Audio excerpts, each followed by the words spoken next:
Hi guys, so today we have this Commodore Model 8050 dual disk drive. This is a dual 5¼ inch disk drive, and it takes these disks. These are quad density disks, 96 tracks per inch, and this drive can actually fit half a megabyte on each disk, single-sided. So on one side, half a megabyte, and on the other disk, half a megabyte. So a megabyte of space can be stored on these 5¼ inch drives, which is quite good for the time. 1981, I think this drive came out. So yeah, it's a pretty decent drive. Now, the problem with this one, when we turn it on, what's meant to happen is the lights are meant to light up like this, and then these two drive lights go out, and the center one remains green, which shows that the drive is ready. These flashes as a self-test, and it just meant to flicker once, and then it goes to a green light in the center. That means it's ready for use. The flashing lights you see here, or more so the red flashing light, is indicating an error on the drive. And there is according to the service manual, there is a number of flashes which relate to different errors, and I'll put that on the screen now. So this one has 5 flashes. If we wait for it to reset, here we go, count the red ones, 1, 2, 3, 4, 5. That's 5 flashes, and then it pauses, and then it returns again with another 5 flashes. So this is telling us, according to the service manual, that it is a 0-page error, and the component that has failed could be a 6530 chip, or it could be the 6502 chip, and it gives the two locations as UK3 or UH3. So this machine it actually has 2 processors in it. It has 2 6502s, which Commodore PET is connected to. It's only got 1 6502. Now one of them is used for disk operations, and the other one is used for the disk operating system. So within here we have a full computer basically. We have a processor, we have ROM, RAM, and all of that drives or runs a disk operating system, which then controls the drive itself. So the advantage of this is that the PET can offload commands to the disk drive and then get on with something else. So things like formatting, it will send a single command to the drive to format, and then that operation then is not controlled by the computer anymore, it's controlled by this disk drive. So the 2 components that it's saying could have failed here in this case with the 5 flashes is either the 6502, which is one of the processors in this drive, or the 6530. Now the 6530 is an RRIOT chip. That stands for ROM RAM IO timer.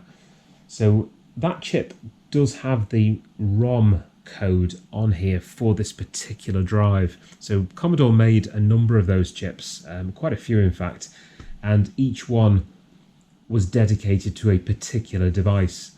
So there had to be a set of different ROM code in each of those chips for each of the separate devices. So this one is a type 38, so it's a 6530-38, and that has the ROM code or the ROM program for this particular device, for the Model 8050. And that ROM isn't rewritable, it's not flashable, it's in the mask on the chip, so when it's created, that is hard-coded in that chip. So if we lift the lid on this, it opens in a similar way to the PET. So here we are looking at the main processor board on the back. There's 2 disk drives at the front here. If you've not seen one of these, 2 disk drive mechanisms in the front.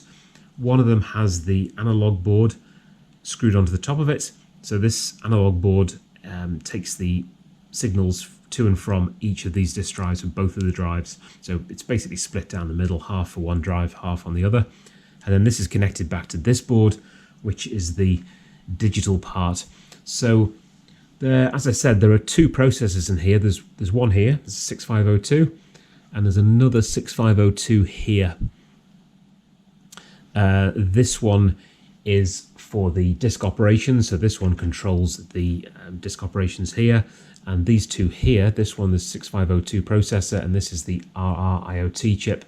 This has the ROM and the RAM for this processor. So these two chips themselves together essentially is a little mini computer there on its own, just these two chips.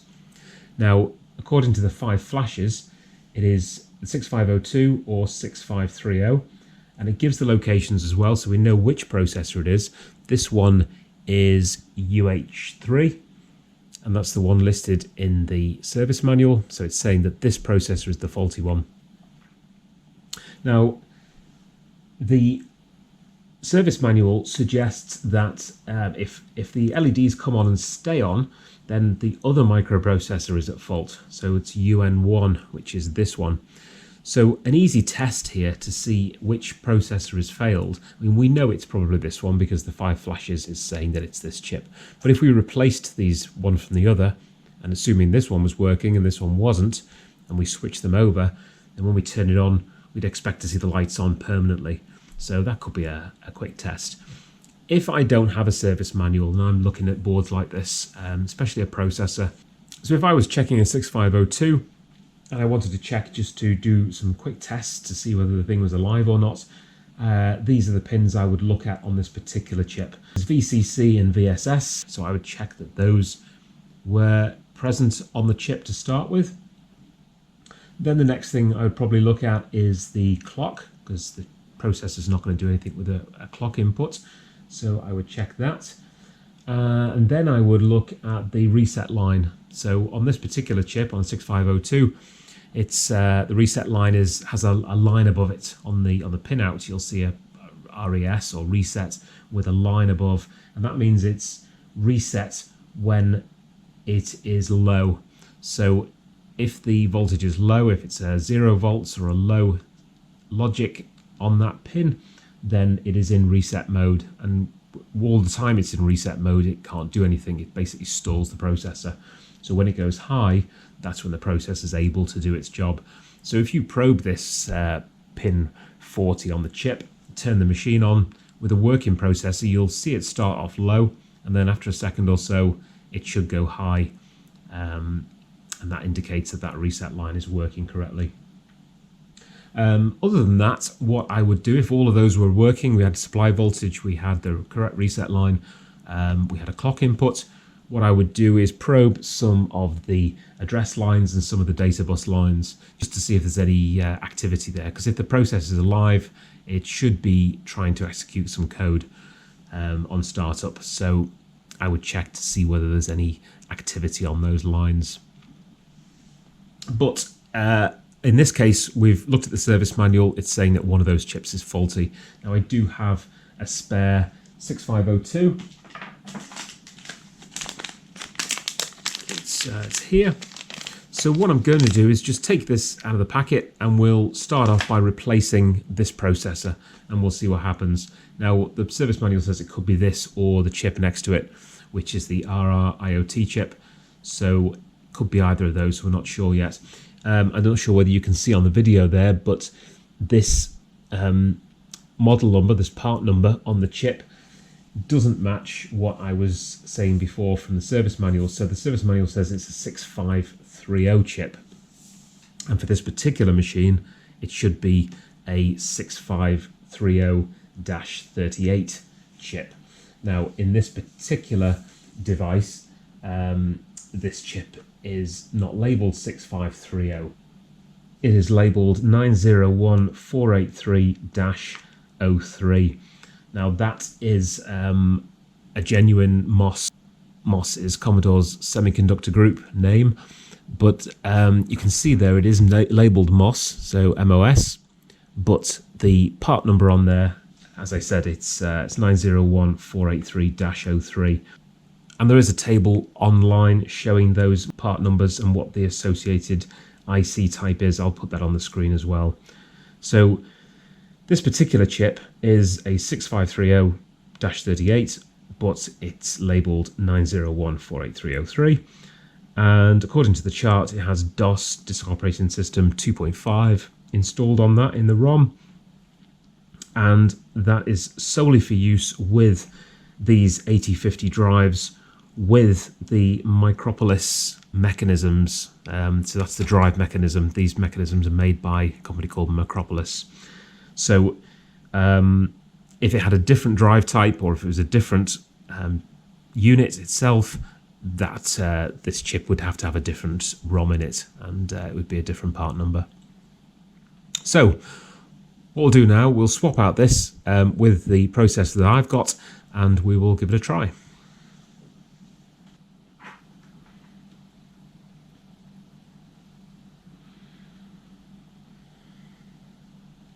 So it looks like the one that I have, this replacement one, date code is 33rd week 1986, and what I'm taking out is 42nd week 1981.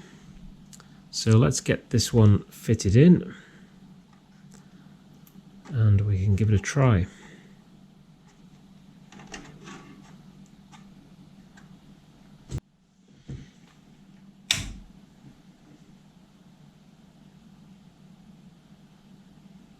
Right, and that is that's normally what you'd see up with a working machine. So it was just that processor that failed. I'm not sure why, but that looks to have fixed it.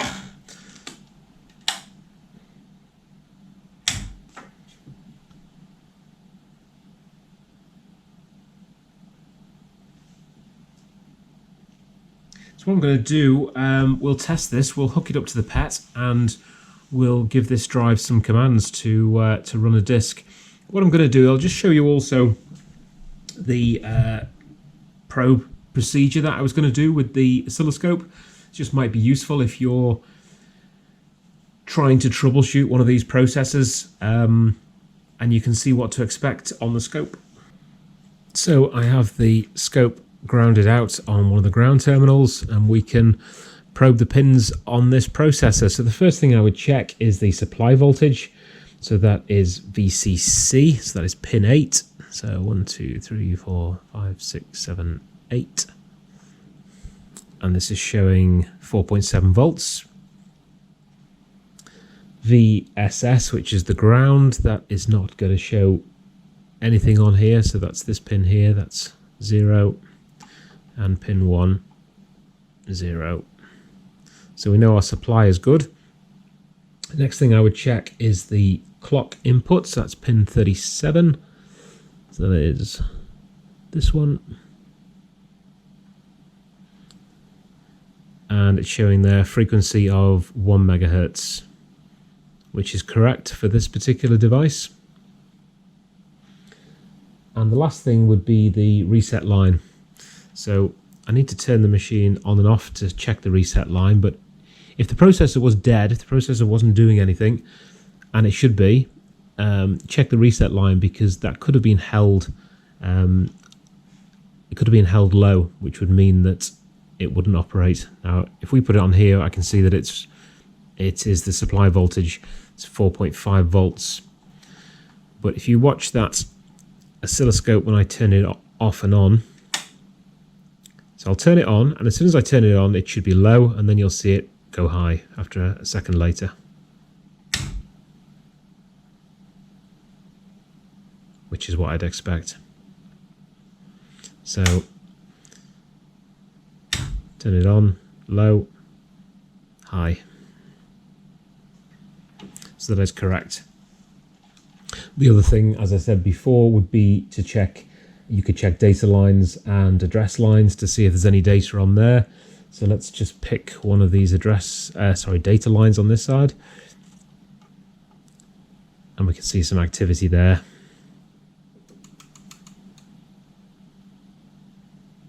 And it's the same on all the data lines.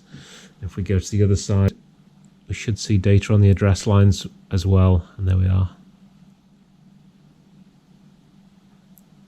Can't tell what it's trying to do there, but as long as you're getting some data on there, then that means there isn't another chip on the board which is pulling that address line down. If you had one address line or one data line that was low and everything, or high, and everything else was you could see data moving on there, then you'd know that something else on the board perhaps is pulling that down.